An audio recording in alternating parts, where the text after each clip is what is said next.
Noon. We're going to call the Committee of the Health, Hospitals, and Social Services to order. The first resolution we have is Resolution 2019-1796, sponsors Vercher and Gilmore.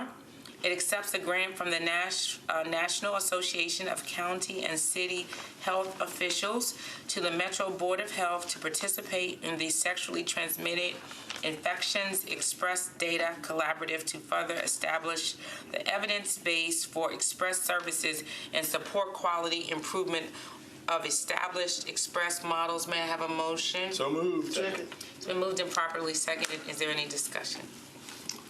Madam Chairman, I did not do a very good job of answering your question last night, so Okay. I have brought somebody with me who does know. This Oh, is wonderful. Varnier. She's the Clinical Services Director.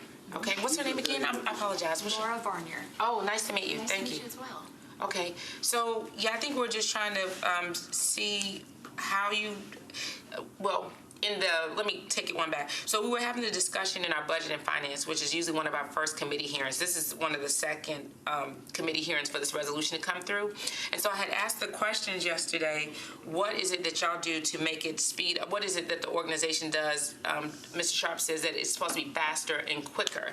And he said that you took a swab, and I'm like, I thought that's what And that was not correct. Okay, so, okay, good deal. All right, so. So we've got someone who's an asymptomatic patient, so they don't have any symptoms that are going on. Okay. They're eligible for this fast track program. Okay. It allows us to get urine and blood specimen on them right away. Okay. And then we allow it to go to the state lab, and then we notify them if they have any positive results. So it increases our likelihood that we're able to reduce clinic wait times, get them their result in the same time that they would, but they don't have to have an appointment with a nurse. They're able to get that service done faster and kind of get to know their status without having to have an official appointment. So we saw 16,000 appointments in our STD clinic, and 9,000 of them were these fast track patients. So it allowed us to really get people aware of what their status is.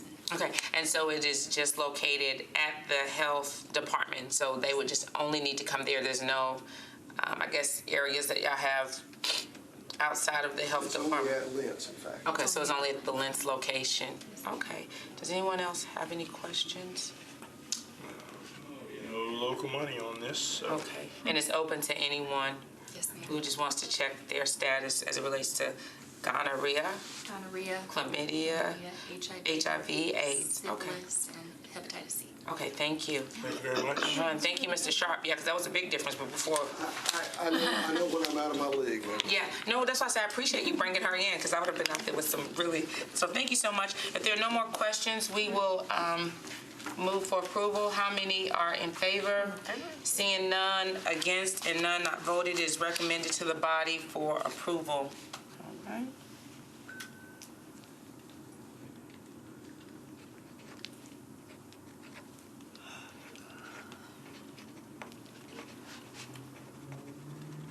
Okay, so we have another bill, and then we'll almost be finished. Okay, Resolution 2019-1706, sponsors Murphy, Sledge, and others. It bans the use of action devices on Tennessee walking horses, racking horses, and spotted saddle horses. May I have a motion? So moved. Second. It's been moved and properly seconded. Great, so thank you for that support. Thank you, Councilman Sledge, for co-sponsoring this. We have about 3 or 4 others, and after this discussion tonight, if y'all want to sign on too, that would be lovely. So as y'all know, I am a big supporter of our fairgrounds, but I'm also a big supporter of not hurting animals.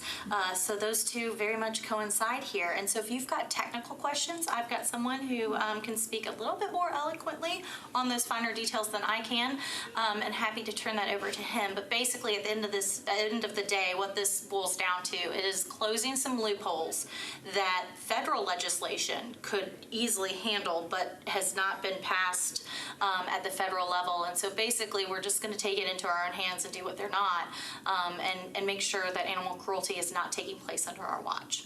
All right. Yes.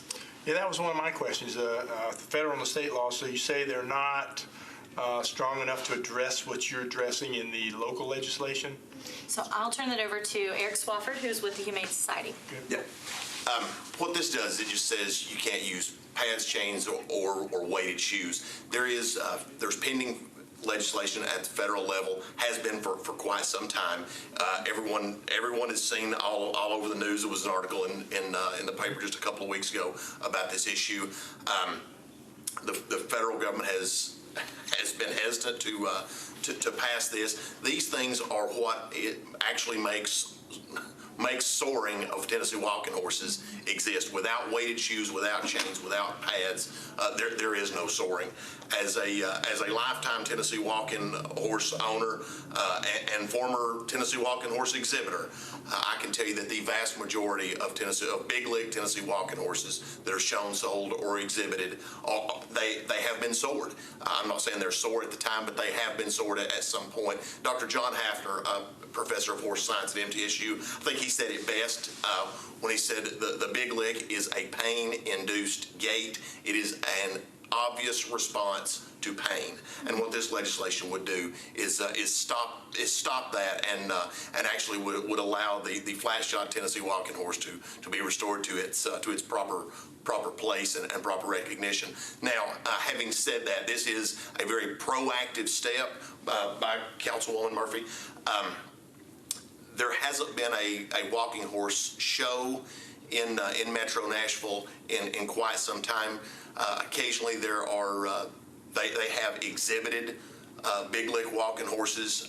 Occasionally there'll be one exhibited. The last time, a couple of years ago, there was one at the State Fairgrounds, and the only good that came from it was a big group of people showed up to protest but because people don't support it, they don't want to see it, and what this would do would say, look, if you're going to show, sell, or exhibit a Tennessee walking horse, it's going to be a real Tennessee walking horse that's flat shod and that's sound.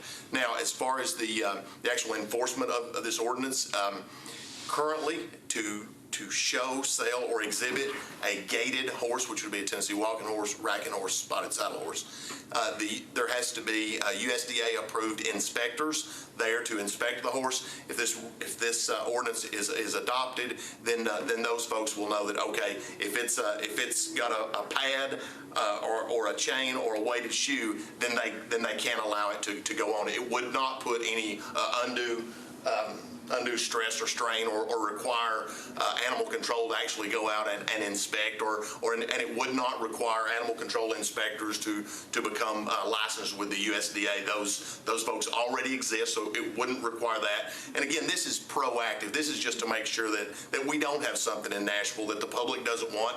Music City is rapidly becoming one of the most visited cities in America. And Americans across the board, Tennesseans, have absolutely turned their back. They do not want to see this. They do not want to see animal cruelty. The big lick walking horse is a symbol of animal cruelty, and this is a proactive step in stopping it. So we would hope that you would adopt it, and I'm happy to answer any questions And that you I'll might have. add that I did send this over to the fairgrounds. They rented up the flagpole to the state fair, and no one came back to us with concerns. One additional thing I would add, at the fairgrounds, many are probably aware when there are puppy mill raids or there are other big animal concerns, if there's a big, quite frankly, natural disaster where a lot of animals are needed to be sheltered, the fairgrounds has become the place we do that in the county. It has become the rapid response for animal care. So this fits right along with that and saying, hey, this is a place where not only do we ban animal cruelty, but we are actively making a place where we care for animals. You need to quit answering my questions before I ask them. My apologies, sir. Do you want me to answer more? Well, I got You see why I have the almost answer. answered it all, but you said they don't have any shows in Davidson County. Davidson County doesn't seem to be known for the place where all these walking horses are trained. Are there places in Davidson County that do that? To my knowledge, there is not a training facility, but this would only apply to show, sales, or exhibitions. I'm not familiar of a training facility. If there is one, I'm unaware of it. I don't know of any. And what's your position on this? So I thank you. I appreciate that, Mr. Swafford. My only concern really, and he said that there would be no enforcement requirement laid on MAC. It's in the MAC section of the code. That's my only real worry. I would hope that when you present it tonight or whenever, that could be made clear that there is no enforcement onus that's being placed on the animal control operation, because they don't have the expertise for this. Right. I wouldn't know walking horseman ocelot. They may be better than that, but still, that's not Yeah. their expertise. They're not trained or ready to do that. Right, like I said, but if you have a show, sale, or exhibition of a gaited horse, there already have to be licensed inspectors there, so this would just fall under. We'll get that on the record tonight. Okay, so what prompted this legislation then, since we haven't had any? What prompted this So legislation? one of the reasons that I wanted to bring this is, as y'all have, I think I've worked it in at least twice this term. If you don't remember, I'm a state fair ribbon winner. That's true. Now granted, it's in sewing and not horse shows. That's probably a good thing for me and the horses.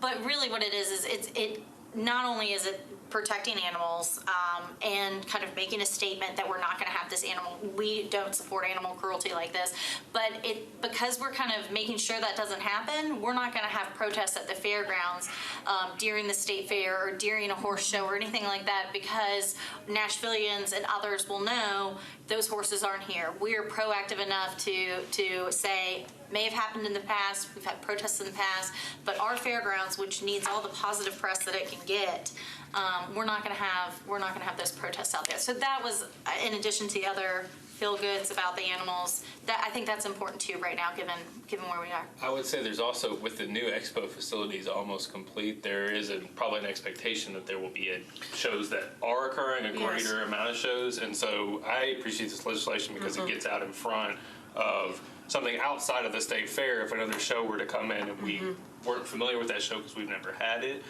because we've got these facilities that will attract those events to ensure that we've got those measures in place. That's right. It's an answer to our call for more family-friendly events, or what these facilities are going to be used for. And there's going to be, we're an entertainment destination, and so there's going to be people wanting to do that. So it makes sense that someone who puts on these shows would be looking at this to be a place to put them on. So, Yes, thank you. So I appreciate you being proactive about it, and intend to sign on at the end of this. And then I just had another question too. So if, and I'm just listening to what the gentleman is sharing, if normally most of the horses are done that way, I'm trying to see how do the shows look, right? If you're saying that most people, They look without it. right? There's a real If you could just explain that, how would the shows look, or how much notice would people know? Will we even have shows if everyone's doing it? I'm just curious how here's that the thing. looks. Flat shod, as we call them, flat shod or natural Tennessee walking horses, that is the only area of Tennessee walking horse shows that are actually increasing. You look straight down Interstate 65 at the walking horse celebration in Shelbyville, the big lick classes, the performance classes, their numbers drop every year. I mean, they're a shadow of what they once were. But the flat shod classes and the natural classes are constantly growing. The World Walking Horse Versatility Show is growing by leaps and bounds. That's the only area that's actually on an uptick, and is this. Not to speak too much directly to this, but the Tennessee walking horse registrations, because the big lick is so shunned by the citizens, by Americans, there actually were less horses registered last year than there were in 1973, the year I was born. It is that bad. The image is that bad, but the flat shod classes are actually, they're becoming more popular and more popular and more popular. And I looked at this last week, there's a little trade magazine that people that win blue ribbons at horse shows advertise in, called the Walking Horse Report. Last week, I looked through it, and there were actually more advertisements of natural flat shod horses than there were big lick horses. So, I mean, that is an area that is growing, and hopefully, if once this resolution's adopted, it would be great someday to see the natural Tennessee walking horse being exhibited in Nashville. The University of Tennessee, every year at homecoming, as long as I could remember, to just a few years ago, they always exhibited a world champion Tennessee walking horse. Well, just a few years ago at UT, they said, we're not bringing a big league padded horse up here anymore. They bring a natural trail pleasure horse, a flat shot horse,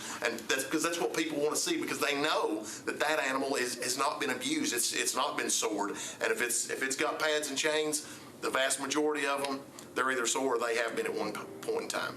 It's much like any, if you compare it to a sport, it's steroids or no steroids, right? It's like they might run faster, but you want it to be a natural race. You want it to be. So there's much more enjoyment in seeing that the horses are actually doing their real thing instead of What they were created for. yeah. Cool. Okay. So with and in the next week, I'm also going to send y'all a letter from Priscilla Presley, for those of you who want to be kind of nice. So she supports this as well. Just in case you were wavering at all in your support for this, just thought I'd put that cherry on top. All right, I think we're good. Councilmember Porterfield, we're looking at bill number 2019-1706. Sponsors are Murphy, Sledge, and others. Is to ban the use of action devices on Tennessee walking horses, rocking horses, and spotted saddle horses. And now we're going to take a vote. All those in favor of this bill, seeing none against, none voting, it's recommended to the full body. Great, thank you, and I'll make sure to have the sign-on sheet and bring it to y'all if you'd like to join me in a stand against animal cruelty. All right, thank you so much. This concludes our Health and Hospitals Committee meeting. Thank you. Thank you for being here.